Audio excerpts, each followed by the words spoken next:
As a science స్టూడెంట్గా నాకు నచ్చిన శాస్త్రవేత్త జన్యుశాస్త్ర పితామహుడు గ్రెగర్ జాన్ మెండల్.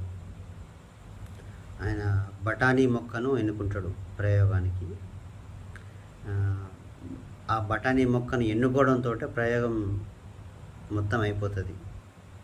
అయితే 7 రకాల బాహ్య లక్షణాలు, విరుద్ధమైనటువంటి బాహ్య లక్షణాలను ఎన్నుకుంటాడు.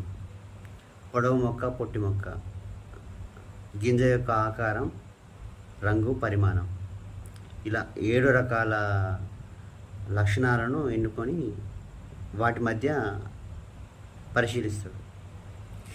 పొడవు మొక్క, పొట్టి మొక్క మధ్య పరాగ సంపర్కం చేసి ఎన్ని రకాల పొడవు మొక్కలు, ఎన్ని రకాల పొట్టి మొక్కలు ఏర్పడ్డాయి అనేటువంటి నిష్పత్తులు తీస్తాడు.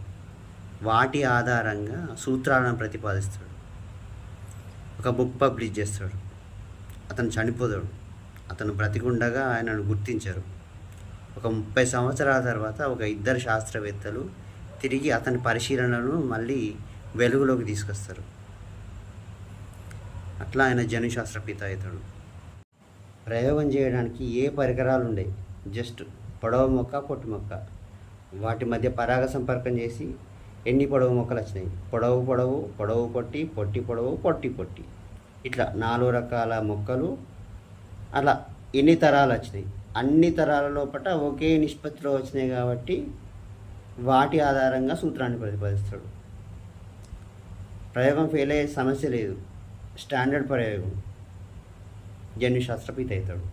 ప్రయోగం సక్సెస్ చేయడానికి ముందే పరిశీలిస్తాడు కదా. ఆయన ఆలోచన విధానం అనేది చాలా గ్రేట్ అన్నట్టు. అది అంటే ఎక్కువ జనక తరాలను చూడాలంటే తక్కువ జీవితకాలం ఉన్నటువంటి మొక్కను ఎన్నుకోవాలి.